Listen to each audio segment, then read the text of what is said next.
Entitled strangers try to school me on how to raise my dog. This is not one story, but multiple. For a little bit of context, I have a 7-month-old Doberman puppy, and she is a pretty difficult dog, even for her breed. This requires me to be strict and have some very clear rules. She responds well to this, and things are honestly going as well as they could. Anyone who has raised a puppy knows how difficult they can be at this time, and she is definitely no exception. You'd think that people being helpful would be good, but my experience so far has been that people aren't being helpful but being rather entitled. I can count the amount of people who have actually been friendly about it on one hand, though I have lost count of the ones that are judgmental and condescending. Anyway, here are some of my experiences. Story number 1 was when I just gotten her, and I saw this man with a really big and off-leash dog approaching. So I tried to tell him that our dogs probably shouldn't meet. I didn't know him, his dog, and didn't think it was the appropriate time. I guess I was both super tired and just caught off guard, because I stumbled through my words a lot. He demanded to know why I didn't want them to meet, and when I struggled to explain why, he seemed to get really angry. I managed to explain that I was thinking of training her to be a service animal, but before I could explain anything else, he basically started yelling at me. He went on about how I was abusing her and whatnot. I was honestly super stressed because it was in the middle of nowhere, with no one to ask for help and nowhere to run to. So I don't remember exactly everything he said. I do remember saying that she has dog friends, but I guess unless I let her meet every dog we come across, it is not good enough. He walked off, but then stopped in the distance and started yelling some more. It really seemed like he was going to turn back around and do something worse, so I took my chance and quickly walked back to the train station, and I didn't stop until there were a few people in sight. Luckily, he didn't follow me. My dog was kind of anxious around strangers, both humans and dogs, after that, and it's only now that she's finally back to where we started. Mostly just to get her to ignore people and dogs again, because I was forced to let her meet a bunch of strangers until she was no longer scared. I really did my best to be as calm as possible, but this guy was honestly terrifying. He was so busy accusing me of traumatizing my dog that he didn't even care to think he was doing just that. Story 2 is a lot less scary. It's a short one, but I keep thinking about how stupid it is. I was walking my dog, and on walks, I do not let her meet other dogs for various reasons. She does go to the dog park often. I see a stranger with 2 tiny dogs walking in the direction where I'm going. So to make sure my puppy doesn't get too distracted, which would result in me having to correct her, I walked the other way and gave her lots of rewards for successfully keeping her focus on me. This guy yells at me that I don't need to walk the other way. I looked back but then decided to ignore him, as at this point I knew not to argue with strangers who want to give advice. He yelled at me again, saying that I need to socialize my dog. He didn't sound angry like the other dude, but I still don't understand why you'd yell this at a stranger. You don't know me, my dog, or why I am doing this, so why judge? There could be 1,000 different reasons why I decided to do that, and none are his business. For all he knew, it is to keep his dog safe.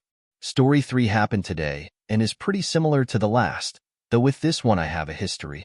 His really dominant and rather mean GSD approached my puppy once, when he was off-leash, and my terrified puppy, 9 weeks old at the time, was screaming at the top of her lungs, and he refused to call his dog back, saying he wouldn't listen anyway and that my puppy would just have to learn. This dog was just standing over her and invading her personal space, while she was so young and small and absolutely terrified. Although my puppy overreacted in the situation, there is no way she would learn to feel safe that way. This went way too far, and I made sure not to walk in that area again. She is still terrified of GSDs, even though she likes all other dogs. I ran into him again, though this time the dog was leashed. I made my puppy sit and look at me so the man could pass, and surprisingly, she did incredibly well. What wasn't surprising was that the other dog tried to pull his owner towards us, though he luckily did keep walking. Not before yelling at me to give my dog more freedom, though, followed by how I need to socialize her, and that now there was no way she would amount to anything. I was already having a bad day, and this pissed me off, but I ignored him, and my dog actually did really well. Story 4 is a bit different, as it was on social media. I posted a few pictures of my dog on my Instagram, not really bothering with a description or anything. They were just random cute pictures. However, on the internet you are apparently guilty until proven innocent, and I kept getting comments from a few people telling me that my dog is dangerous and basically demanding that I justify myself by assuring them I am training her well. They kept asking me questions and making assumptions, even though there was absolutely no reason to think I am not doing a good job, nor that I didn't do any research. I never replied to these comments until I had a bad day, and I told them it wasn't any of their business. I soon realized this wouldn't help and just blocked them all, after which I took a break from social media. It was just so weird that these random people are assuming the worst about me for no reason. Last story. This isn't about someone giving me advice per se, but definitely an entitled person. I was walking my puppy and two women walked by. I greeted them before one stopped and told her friend to wait because she was going to pet my puppy. She didn't ask me, didn't look at me, and didn't hesitate for even a second. She basically just informed me that this was about to go down, and her tone was absolutely awful. No matter how much you like a dog you see, and no matter how cute you think it is, don't just go and pet a stranger's dog without permission. When she was still very little, dozens of people walked over and just reached over to pet her without even looking at me, completely ignoring the 4 "Do not pet" sign she was wearing. I think only like 3 people in total ever asked if it was okay.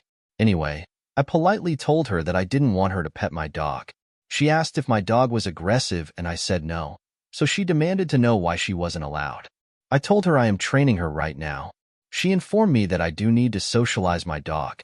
I told her that I would happily do that whenever I see fit, which wasn't right now. I guess even though I was polite, I made it clear I wasn't about to argue with her, because her attitude changed and she walked off while her friend laughed. Having a Doberman has really done wonders for my confidence and the way I handle things, especially if you look back at the first story. Long post, I know. Considering how a lot of these stories are about people accusing me of not socializing my dog, let me just assure you that I have done that and will continue to do so. It's just that walks are not the right time for this because of her personality, trust me, LOL, but also because of what I am trying to achieve with my training. She gets to meet dogs and people at moments where it is appropriate and safe to do so, with people who know how to act around my dog. I have a ton of experiences just like this, and it's honestly so frustrating, but I will not make this post any longer than it already is. If anything, I have learned that other people have shitty opinions, everyone is a dog expert, and that I should just ignore people who are quick to judge based on extremely limited information.